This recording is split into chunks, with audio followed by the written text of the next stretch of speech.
Hey Gators and sports fans, get all your Gator talk, news, analysis, and opinions on the PodUp with Matthews in the Morning podcast. Find us on your favorite podcast platform or watch us on Facebook Live between 8 a.m. and 9 a.m. every weekday. PodUp, because we are Gator fans. So say it's great to be a Florida Gator. Good morning and welcome to a Friday edition of PodUp with Matthews in the Morning from the Crime Prevention Security System Studios. Large enough to serve you, small enough to care. We got a good show lined up for you today. We're going to kick it off here in just a second with former Mississippi State quarterback Matt Wyatt, who does broadcasting up in the state of Mississippi, also is the color man for the Bulldog Radio Network. The second portion of the show, we're going to be joined by Steve McClain, SID, also an athletic director here at the University of Florida. But let's go straight to the Titan MR hotline, and we're joined by Matt Wyatt. Good morning, Matt. How are you? Shane, doing great, man. Good to talk to you.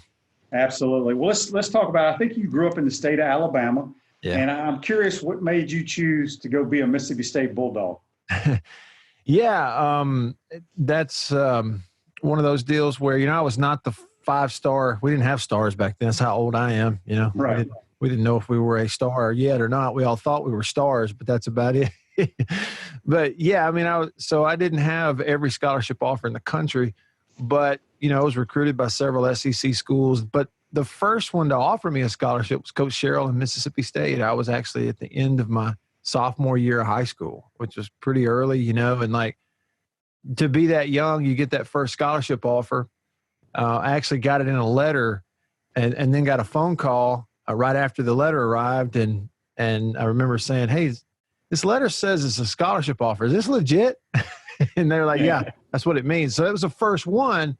So I kind of had the experience of just kind of, falling in love with them first.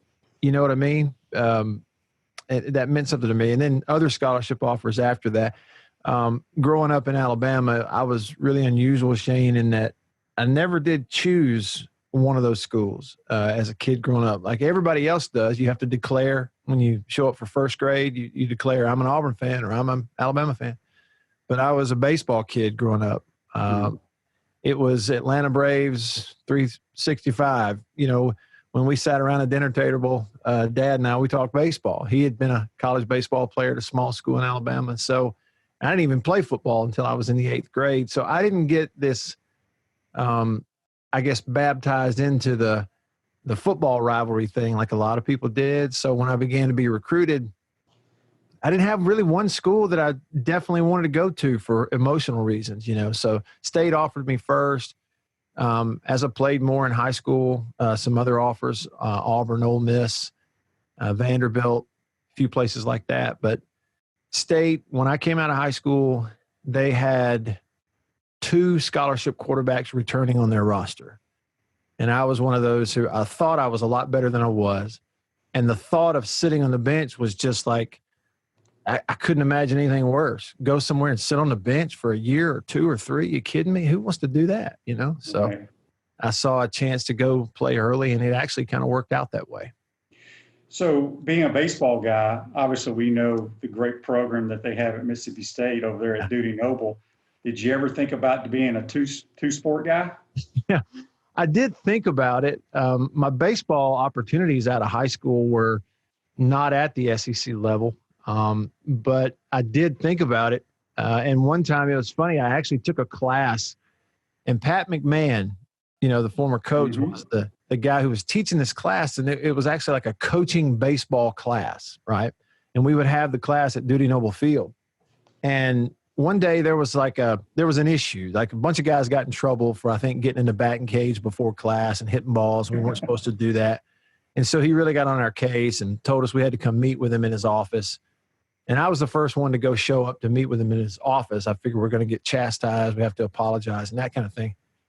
And so really what it was is I get in there and he says, okay, so let's settle this. Appreciate you coming by to apologize. I said, "Yes, sir. Sorry, I didn't mean to cause a problem." He goes, "That's good. I wanted to ask you something else. You ever thought about playing baseball?" And so we talked about it, but it was one of those where, I'm there on football scholarship, and we were in the middle of a coaching change on the offensive side in football. We were going from one offensive coordinator, QB coach, to a new one before my senior year. And to go out and play baseball, you'd miss all of spring practice and all that kind of stuff. And for a guy like me who would just be a shot in the dark anyway, it didn't make any sense. So that was really the only thought I ever had of that. Yeah, well, it's a great place to play baseball, no question about it. We're speaking with Matt Wyatt here on the Titan MR hotline. Matt, so, a lot of people don't realize this. You were the quarterback on the team that Mississippi State went and played in the SEC title game.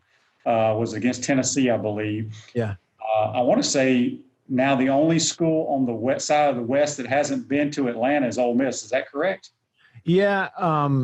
In terms of those schools we had then, of course, we've added Texas A&M since then. That's true.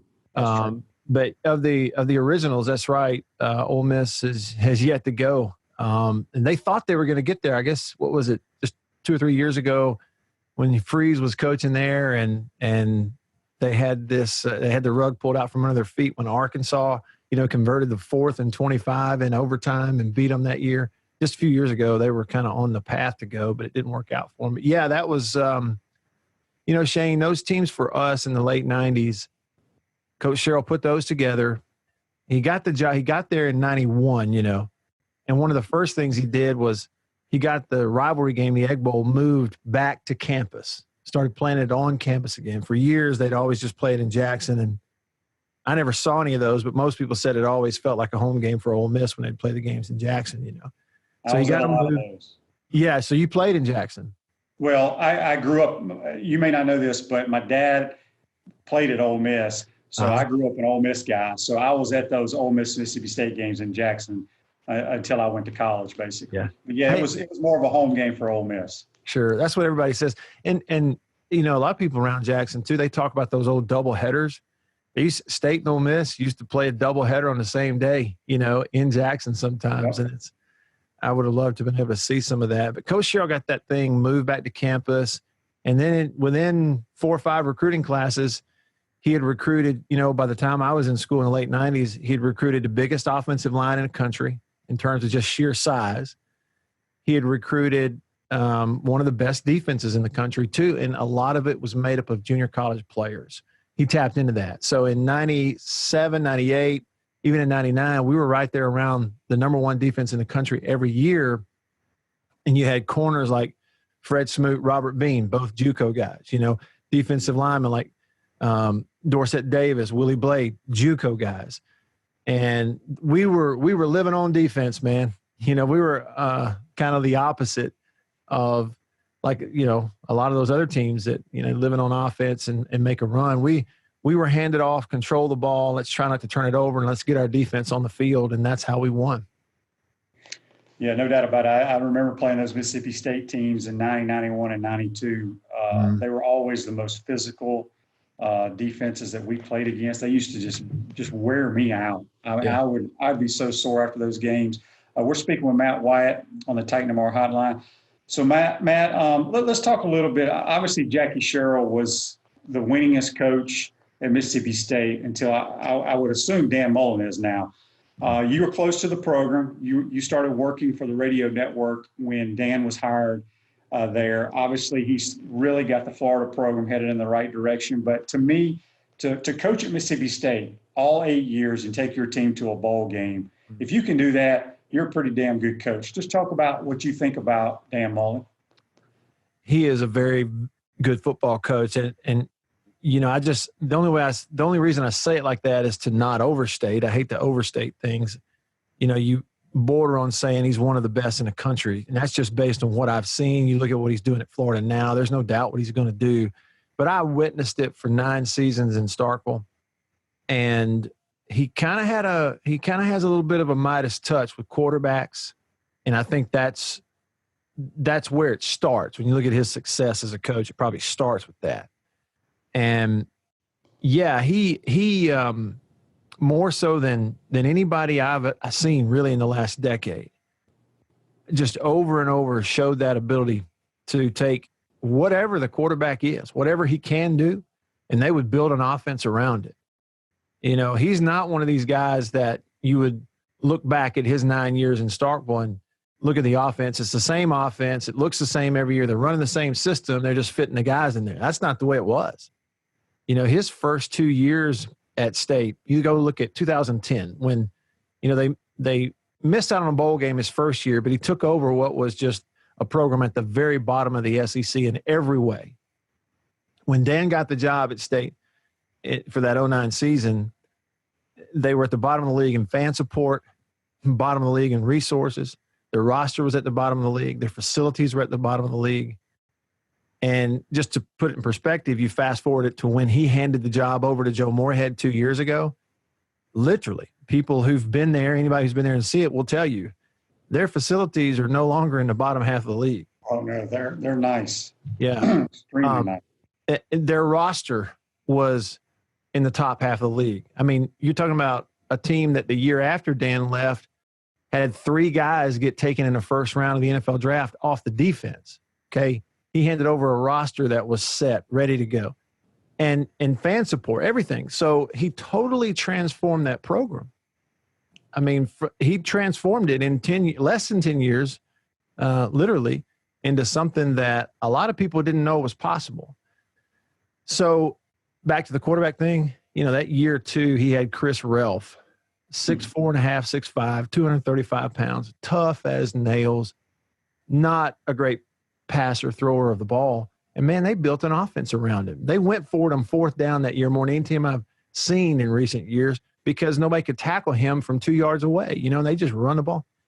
And lo and behold, go win 9 games and run Michigan out of the Gator Bowl in his second year in Starkville. He is an excellent football coach. He will have them ready to play 9 out of 10 times. And the thing that he did it at Florida. You and I talked about this. He immediately transformed their strength and conditioning program and turned it into what it should be. You could see it when Florida's players ran onto the field for their first spring game. You could see the difference.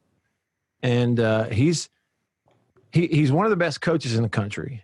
And I think he's one of the 3 best quarterbacks coaches in the SEC, I think, are Dan Mullen, Mike Leach, and Lane Kiffin. And I don't know about in that order, but that's the top 3.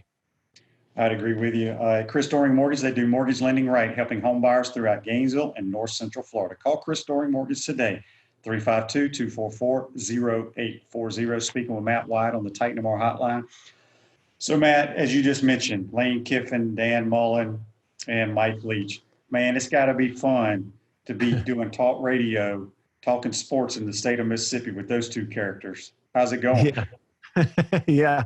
You know, and I still feel like the best is yet to come because, you know, right after we hired them here, we have COVID and we go on hiatus for several months. We didn't get the spring and all that, you know, so we're still got the best to come, but it's starting to heat up. We're getting press conferences now with practices going on. And yeah, it's, even at this point, it's exciting. It's a great time to be doing radio. You know, we've been really fortunate here. I guess I should say I have been, given that, you know, at the time frame I've been involved in this sports radio thing in Mississippi, because just a few years ago we got to experience the highs, you know, with the first college football playoff rankings. Dan had State at 1, Freeze had Ole Miss at 2. We had a year where you're talking about 2 top 5 teams, and they're right here, and we're talking about them every day. We've had the lows, you know, the Ole Miss investigation and all that kind of stuff. And now the coaching changes, and we have these 2. So it's a lot of fun right now, man, for sure. And, you know, Lane, to me, I wonder if you share this observation. A lot of the stuff in his career is obviously well documented. But when he took that Ole Miss job and he shows it for the press conference, the way he approached it, he was just very matter of fact. He wasn't lobbing shots across the bow to make a headline. He's pretty much stayed off Twitter. He seems to me to kind of just be like maturing, and he's like he walked in there with the approach of, you know what, to heck with all the BS and the fluff. I just want to coach football. And that's kind of the approach they're taking. I think maybe Ole Miss is kind of getting him at the right time in his life, you know? Yeah, possibly. You know, I agree with you. I think he's a tremendous play caller. He does a great job with quarterbacks and tries to out-scheme the opponent. It's going to be interesting to see what he does with those 2 quarterbacks because they're just so different. Yeah. But it's got to be fun to be there in the state of Mississippi. Let's talk Mississippi State football. Mike Leach takes over, brings in, I would assume the starter is going to be KJ Costello. Dude, people in Starkville got to be fun. The ball's going to be flying all over the place. So what's the feel? Obviously, practice is totally different now. Media is not there, what have you. But what's the feel, the vibe that you get from this football team getting ready to crank up here in a couple of weeks? Those receivers at practice, some of those guys are running more in one practice than they would in a week of practices a year ago. It is unbelievable to go and just to witness it.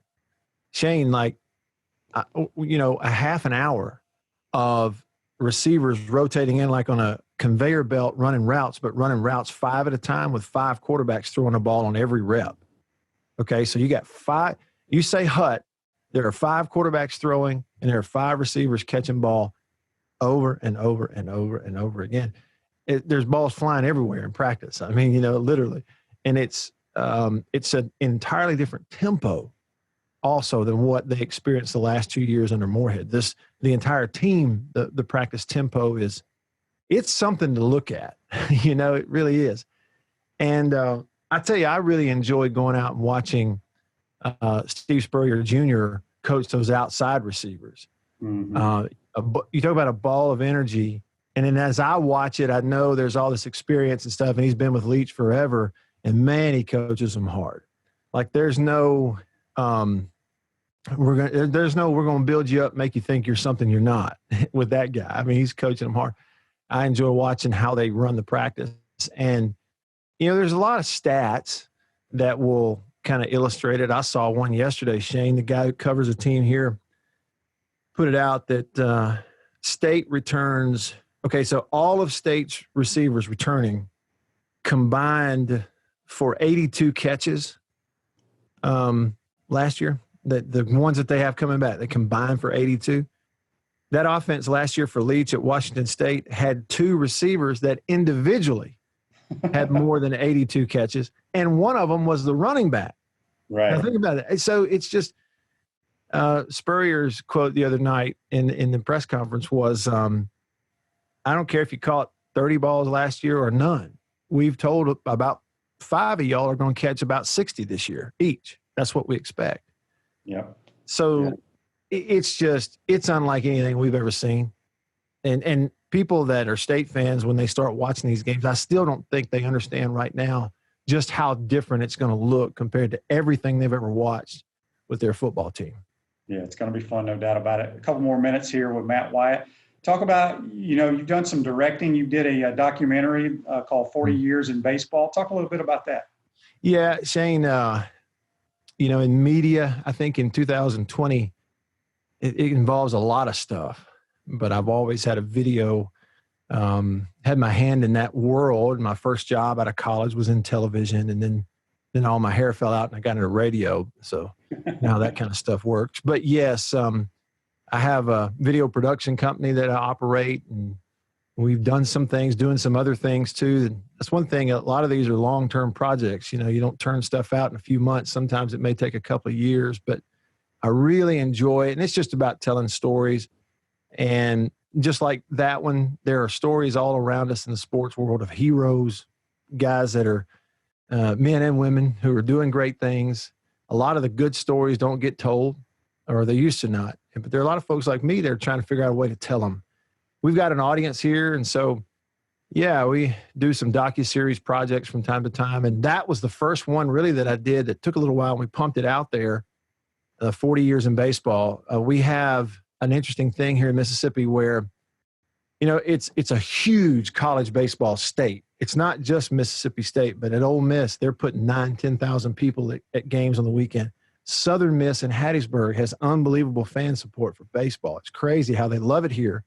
And all 3 schools have a radio baseball announcer that all 3 of them started at the exact same time 40 years ago. And I guess now it would be like 42 years ago. But John Cox at Southern Miss, Jim Ellis at Mississippi State, and David Kellum at Ole Miss all began their careers and started calling baseball for their schools at the same time 42 years ago. And I just thought, hey, it's a story. We need to do something about it. And I'm sure somebody will do something bigger when it gets to be 45 years, but those kinds of things, I love those kinds of stories in the sports world. That's awesome. Last thing for you, got a Facebook Live question here for you, brought to you by Meldon Law, where you matter most. It comes from Evan, wants to know, Matt, who are you picking to go to Atlanta in the SEC this year? Yeah, it's going to be Alabama and Florida. Those will be the two teams that are there. Everybody points to Georgia, but to me, I know what Dan Mullen gets out of quarterbacks, and he's the one that's got one returning. There's no question there for him. Anybody who's ever played quarterback for Dan Mullen, who started for him, was better the next year than they were the year before. You go look at his track record, every single one of them improved from one year to the next. That'll be saying something for Trask. Dan will have them ready. I like Alabama on this side for obvious reasons. Right. I think they're ready to go. I don't think every team's going to get to play all 10 games. Everybody's going to have a postponement here or there at some point. But, yeah, it'll be Alabama and Florida.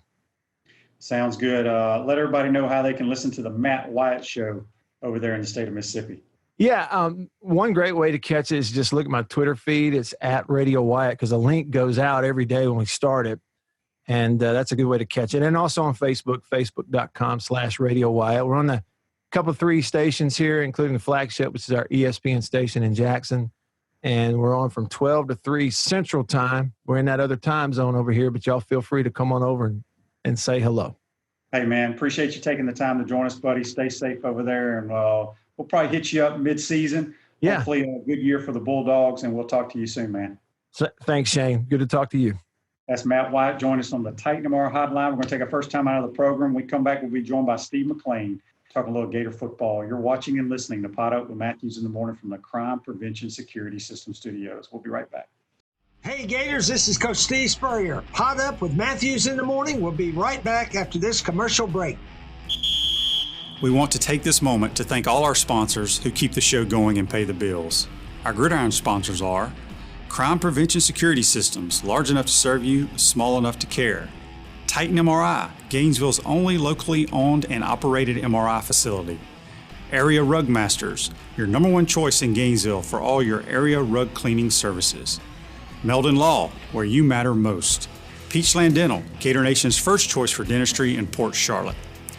Our touchdown sponsors are Campus USA Credit Union, Celebration Point Town Center, The Digital Mortgage Guy, Adams Ribs, Gator Dominoes, Celebrate Primary Care, Center State Bank, Gator Bait Media, Davis Gainesville Chevrolet, Miapa Latin Cafe, Gators Dockside, Okido America Martial Arts and After School, Doreen Weeby Realtor, Caldwell Banker MM Parish, Radware, Style Cuts, Wrap Spot, Ironwood Golf Course, TB Financial, Chris Doring Mortgage, Meadowbrook Golf Course, Darshakow Insurance, Pomodoro Cafe, MB Listings, Big Mills Cheesesteaks, Cornerstone Financial Group, McDonald's of Gainesville, My IT Master, 84 Lumber, Tropical Smoothie Cafe, Chick-fil-A on Archer Road, Aver and Smith, Personal Injury Attorneys, Orange Theory Fitness, and Gainesville Neon and Signs. If you are interested in promoting your business on the show, you can visit our website, podupwithshane.com, and click the Advertise button or call Freddie at 352-284-3733. Again, thank you for all the great businesses that support the show. Please remember, if you like what we are doing here, thank our sponsors and support the businesses that support us. Welcome back to this Friday edition of PodUp with Matthews in the Morning from the Crime Prevention Security System Studios. Large enough to serve you, small enough to care. Celebration Points, where the Gators come to celebrate with premium brands like Bass Pro Shop, Tommy Hilfiger, Hotel Indigo, Nike, Medici's, Regal Cinemas, and coming soon, the HBC's new restaurant, Spurrier's Gridiron Grill and Visor's Rooftop Bar.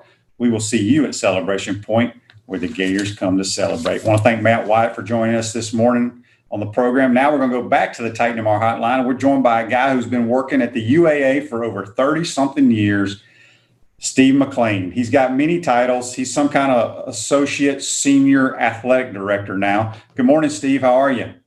Morning, Shane. How you doing? I don't care what they call me as long as my name's still on the door. Different title for sure. Good to see right. you. Well, we're going to talk a lot about your career. You've seen a lot at Florida. You've been a part of a lot of championships. But let's go back to your days. You're a Syracuse Orange. You're an Orangeman. You were not an Orange. You were an Orangeman. You were a swimmer at Syracuse. Talk a little bit about your swimming career there. Yeah, I was. I actually grew up outside of Philadelphia in a swimming family. My mom coached a bunch of Olympians, actually a world record holder. And my sister was a top 10 swimmer in the country. Was actually recruited by the University of Florida and Randy Reese at the time. Was a storied swim coach here at Florida. Mm-hmm. And Shane, I think in recruiting, like when you're the coach, you also have to kind of be nice to the friends and the family, right, to get to the recruit. Well, back then there was just telephones, right? So Randy Reese, calls my house. I'm probably 13 years old. My sister was 16, getting recruited by Florida and all the big schools. And Randy, I answered the phone, and he said, "This is Randy Reese, the head coach of the University of Florida." And I said, he said, who are you? And I said, "I'm Steve. I'm Lisa's brother." And he says, "Oh, do you swim too?" And I said, "Yeah." And he says, "What do you swim?" I said, 500 freestyle. He said, "What's your time?" And I said, 4:48. He says, "Put your sister on the phone." I wasn't fast enough for him to be nice to me. So, and anyway, that was my first indoctrination to Florida. And little did I know that I would end up working for him, my first job, which I'll get to in a minute. So to answer your question, Syracuse University is where I went to school. I was actually a broadcast journalism major. I know there's a lot of broadcasting majors that come out of there. It's a big time journalism school. And I wanted to go to school to be the next Mike Tirico, except for he was in my class. So it was an awesome time, and I learned a lot, and really competitive. And actually, up until my senior year, that's still what I wanted to do. Yeah, Mike Tirico, obviously, he might be my favorite. He can do it all. He can do every sport. It's unbelievable how good he is. So after there. What brought you to the University of Florida, Steve? Well, I got into the sports information field at my junior year at Syracuse. I just volunteered for they were hosting the AAU National Championship, and I volunteered, and I thought this was pretty cool. And so after my senior year, I knew I didn't have, that's when I decided that's what I wanted to do, give it a shot, and skip the broadcasting path. And I didn't have enough experience probably at the time to get a full-time job. So I made a list of, at Syracuse, they had graduate assistants. And so I made a list of 5 schools to go to grad school at and see if I could get some more experience. And so I sent letters to like 5 different schools. Florida was one of them. They didn't have any grad positions at Florida. They have what they call internships, which means you work 7 days a week and get paid very little. But I think because of my swimming background and the profile of the swimming program here, and Randy Reese had a notorious reputation with the media for not being very media friendly. That had a heavy hand in me getting the job here at the University of Florida. And so when you got here as a youngster, Norm Carlson was still here, who actually I'm going to have Norm on next week on the show, so I'm sure he'll have some great stories. John Humanick was here as well, right? That's right. He was the one that hired me. And in 1988, and John, I'll never forget, John called me on Easter Sunday to offer me the job. And again, I was still learning a lot about the job at the time and as coming out of college. And I remember hanging up the phone, God, being like, man, this guy hired me on Easter. Are we going to work on Easter? And later I found out, yeah, for the last 30-something years, I've worked on Easter, right? But, John was a great mentor, and so was Norm. And they all taught me a lot. And Joel Glass was on the staff. He's now at the Orlando Magic. A lot of really good people have come through here. So I've been pretty fortunate. Yeah, no doubt. So let's talk about, you've worked with pretty much every sport here, all the different great, outstanding coaches that have come here. But I know that at one time you were really involved with the men's basketball team, right? Yes. I think when Lon Kruger was here and maybe a little bit with Billy, and then they kind of increased your role in different areas. Just talk a little bit about what it was like working for Lon Kruger and Billy. Yeah, so obviously 2 different approaches and 2 different personalities. I think that's been my experience with all the different coaches I've worked with. They all have different approaches, and they all have their different ways of being successful. Lon, I stepped into a situation there where I was, from a communications and PR standpoint, that I was actually replacing the aforementioned Joel Glass, who went to the Orlando Magic, and they were really, really close.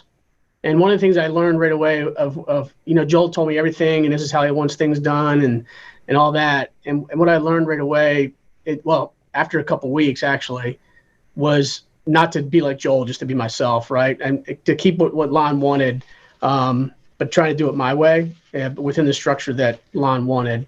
We were only on the staff. I worked with him just for a year. And then we hired Billy, and that was the first time in my career probably I was working with someone my own age. I mean, Billy was hired at 30 years old, and we hit the ground running.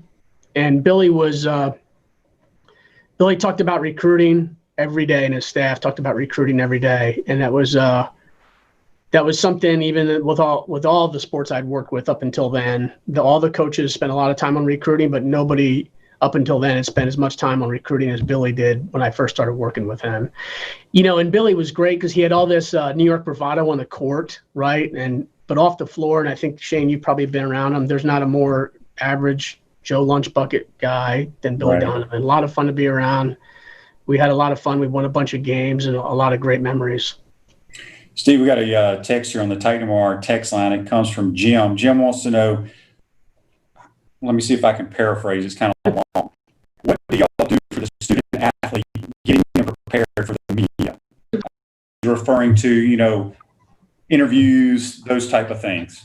Yeah, that's a great question, and that's changed over the years. I think the short answer to that question is we spend a lot of time with them, and we develop relationships with them where we get them to understand that these are the type of issues that might be coming at them, right? There's this notion in our business, I think, that we tell our athletes what to say. Sometimes that the communication and PR people tell the student athletes what to say. Even if that was true, it'd be really hard to do that today because all those athletes have their own voice and platform, right?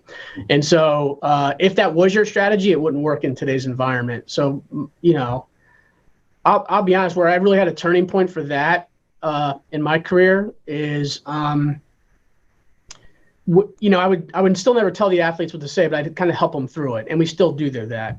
And I'll get to the answer to the question in a minute, but I'm going to tell a story first. Channing Crowder was on the team here, and he's a very outspoken individual.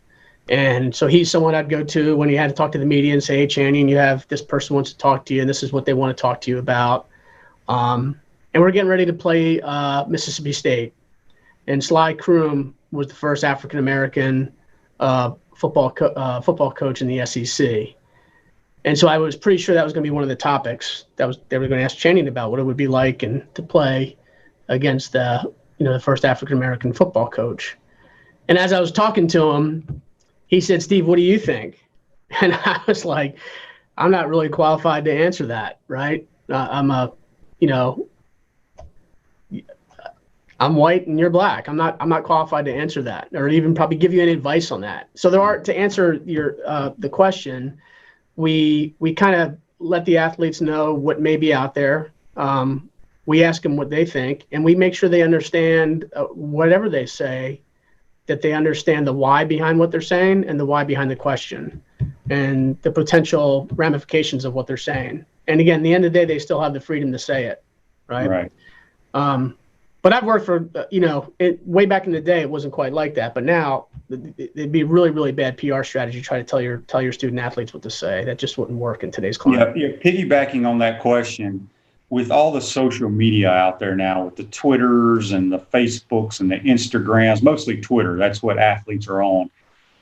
From each sport, I mean, you kind of oversee everyone. You don't tell, as you mentioned, you don't tell the athlete what to put on Twitter, but, as soon as you push send, it's one of those kind of deals. Y'all do talk about, be smart about what you put out on social media, right? Yeah, no doubt. What we tell them all is that everything they do, what they say, how they act, what they look like in their Instagram photos, and what they say on Twitter, it helps identify their brand. So one of the things we do talk about them is what do you want your brand to be? You decide what your brand wants to be, and then make sure your actions and your messaging is all in line with that. I think the challenge is a lot of times when you ask our athletes or you ask anybody what you want your brand to be, it only works if it's real, right? It only works if it's real. And so that's, oftentimes I'm fortunate enough to get asked by the journalism school to come over and be a guest speaker at a PR class. And that's one of my topics is the best PR plans are real, right? Your story was real. We didn't make it up. You weren't a fifth string quarterback who ended up winning the job and, son of a coach and all that stuff. It was a real narrative, and that was it. That's kind of what your brand was to some degree, right? So if the brand doesn't match up with what it really is, that doesn't work. I'm sorry to ramble on, Shane, but I remember again for another story, we had a student athlete that was suspended, and I remember they were getting ready to come back from suspension, and they wanted to tell people they were sorry. It won't happen again. Embarrass the team. And I said, we can do that. You can do that if you're truly sorry. In other words, you can't tell the public you're sorry and then go in the locker room with your boys and say, man, I got shortchanged there. That wasn't the real story. Bada. I said, the story's got to be real. So. Refresh your vehicle and your brand with vehicle wrap from WrapSpot. August is your lucky month at WrapSpot. Mention promo code Shane to receive 13% off your vehicle wrap. We're speaking with Steve McClain, Senior Associate Athletic Director. Give me your exact title, Steve, because it is like this long. Senior Associate Athletic Director for Communications. Okay, there we go. We got a Facebook Live question for you brought to you by Meldon Law, where you matter most. It comes from Jeff. He wants to know, when is Urban Meyer going to be properly recognized in the Ring of Honor? So I had the luxury of spending some time with Jeff not too long ago. Him and Freddie and his son came and did a tour of our facility. So it's good to hear from Jeff, and I hope to hear more from him soon. That's something, that's a question we kind of get all the time. And those are things that I think those things will happen in due time. And there's nothing probably really holding it up other than, there's some time that comes with those things. I mean, you don't, get in a room and say, let's do this, right? I mean, Urban certainly has the credentials and is well-deserving, but that's something that I'd be shocked if it didn't happen in time. Yeah. Got another Facebook Live question here, and I was going to bring this up, but Todd, brought to you by Meldon Law, where you matter most. Todd says, Stevie Mack, you've been through a lot of championships. What are a few that stick out to you and why? I would say, the first, you always kind of remember the first, right? Mm-hmm. So I would say even though I actually, at the time, I was working with the basketball team and Billy Donovan, and watching the 96 team win it was really special. I wasn't there. In fact, going back to the Mike Tirico story, so we kept in touch coming out of college. And so in 96, we win, he's keeping tabs of me and me moving up in my career at Florida. We win the national championship in we go to the Final Four in 94 in basketball. Mm-hmm. And at the time, I'm working with the baseball team. Mike Tirico's there. I'm not. Okay. So I switched from baseball to basketball. So we win the national championship in 1996. Mike Tirico's there, and I'm not. Right. So in 2000, I'm now, and he calls me up. He's giving me all kinds of grief. He's like, Steve, I don't know what kind of career path you're on at the University of Florida, but I bet your two biggest sporting events, and you haven't been there for either of them. Right. So in 2000, I'm working with basketball. We're playing for the national championship, and I remember going out of my way to make sure I saw Mike. But in person, obviously I was there, all along for the ride for the 06 national championship team for football. And probably the first championship I saw in person was Mark Merklin and David Blair win the doubles title in NCAA men's tennis. And they're really all awesome because, I'm a former athlete. I know I don't look like it, and I probably, people look at me, and I do know how much work goes into those moments, right? And so, watching Mark and David win it, and all the way to watching the baseball team win it in 2017 and being there for that. And that was awesome because it was LSU, right? And Right, yeah. the whole stadium was LSU, about 85%. And they were all talking about who was going to pitch for them in Game 3 and all that other stuff. But, they're all really, really special. And they all have their own individual moments and memories. And I've been fortunate. There's been a bunch of them. I was going to ask you, since you swam at Syracuse, obviously swimming doesn't get the crowds and the publicity that the two major sports, men's basketball and football.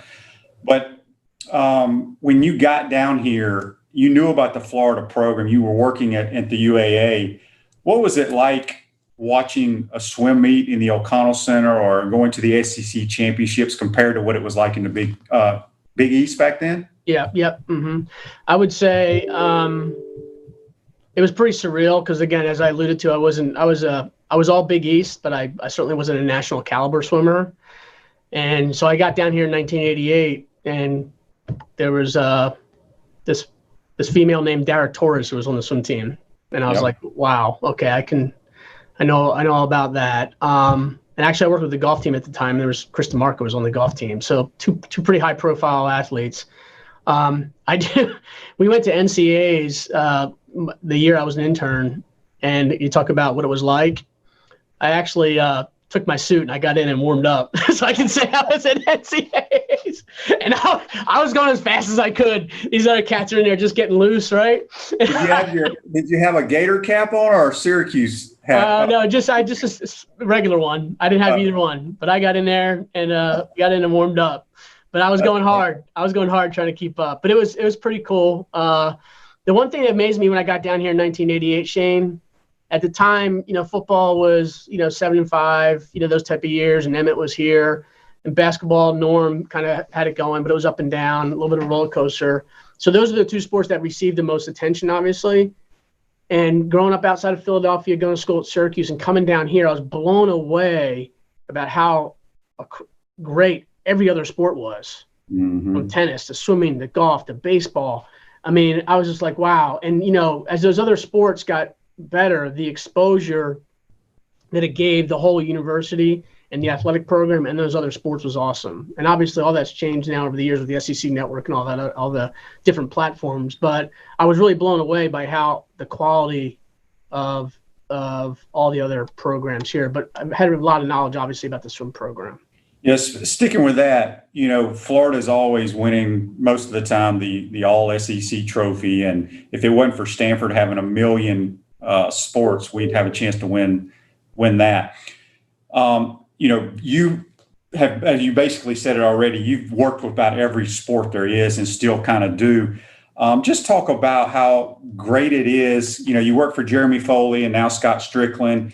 But you talk to the people like yourself at Alabama or LSU or wherever in the SEC. Yeah, they're good at a couple sports, but they're not good at everything like we are. I mean, how do those guys kind of look at you and say, man, you're lucky to be working for a school that cares about every dang sport?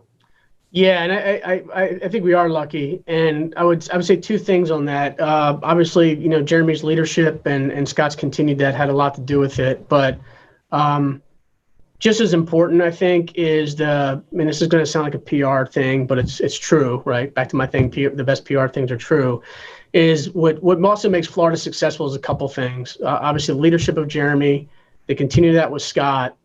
I would say the relationship between the campus people here and athletics is not like at most places either. I think there's a lot of synergy.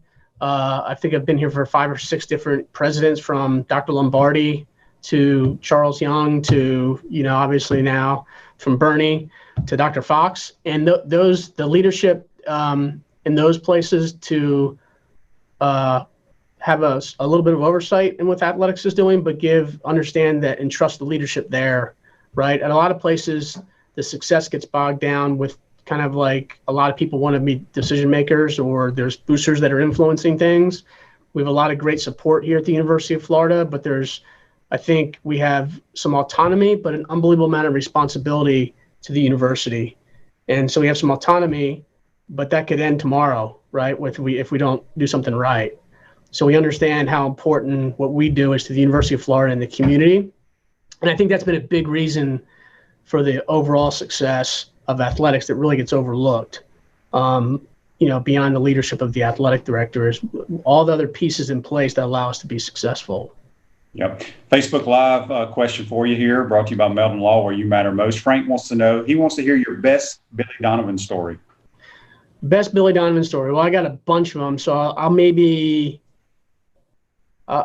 you two. At least I'll start with one because I might get a little long-winded and you might cut me off, Shane. So we go to South Carolina, and maybe Billy's first or second year, and South Carolina, like Florida, was one of the first schools to put, in the SEC anyway, the student section right on top of the court, right, where that just helped build the atmosphere. And the South Carolina student section was up Billy Donovan right from the get-go. Billy, I mean, just all over him. I mean, one of the things they called him on the road was Eddie Monster, because of his haircut or whatever. Right. So, and sometimes it's hard not to laugh. I mean, some of the stuff you hear on the road.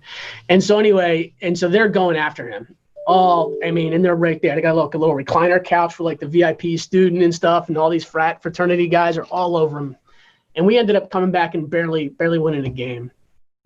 And Billy, we're walking off after the post-game interview with the radio or TV on the court, and we're going by the student section one more time. And despite winning, they're still all over him. Billy, Eddie Monster, and just killing him. And so he walks away, and, one rule in heckling, I think Shane, is never turn around and acknowledge him, right? But he decides to stop and turn around, and he walks back to him, and he says, "Hey, guys," he goes, "I just want to say, I have played in a lot of basketball environments." He goes, "I played in the NBA, I played in the Big East, I played at Rucker Park in Harlem." And he goes, "You guys are the most intimidating group I have ever been around. And it's with my humble acknowledgement that I just want to share that with you. Keep doing your thing." And they're like, "Really, really?" He's like, "Yeah, you guys are unbelievable." He says, "I just want to shake your hand." And so the guy from the chair gets up and he goes to shake his hand, and Billy goes, "Psych," like this, and just runs back. And it's like, it was one of the funniest things because they were so mad. And he reeled them in like a fish, and just, and that's such a simple story. But, I got a bunch of them, but that was really funny. And Billy was one of the funniest guys I've ever been around. And he could have a zing at any moment. I think part of that was him growing up in New York and playing in Rucker Park and being with the Knicks and all that stuff. Yeah, we got a text here for you on the Titan MR text line. It comes from Larry. Larry wants to know what athlete at Florida.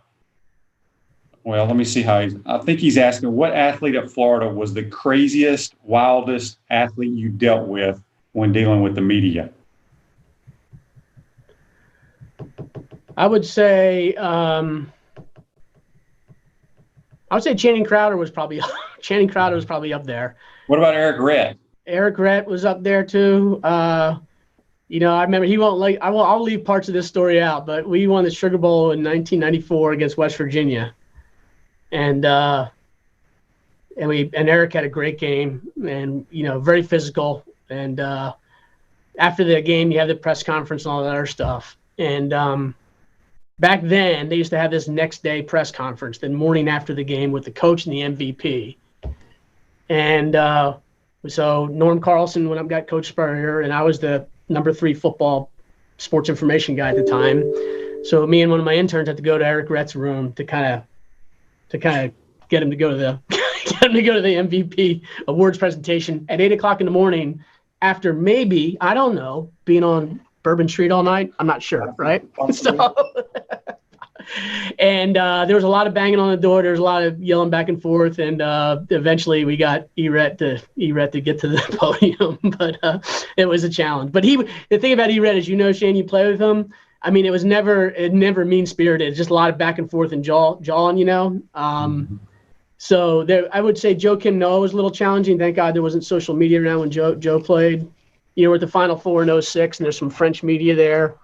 And Joe, you could tell he was trying to take care of his countrymen, so we'd be speaking French to him. But come to my hotel room later. Maybe we'll do some interviews. And me and a guy named Fred Demarest, who was running the basketball PR stuff at the time, were trying to figure out what he's saying in French to these French reporters. But we could kind of tell he was setting up something on his own. But I mean, and again, probably none of those, neither of them, like Eric, Joe wasn't, Joe was going to be Joe, right? So it was never personal with us if we, whether he did or didn't want to do something.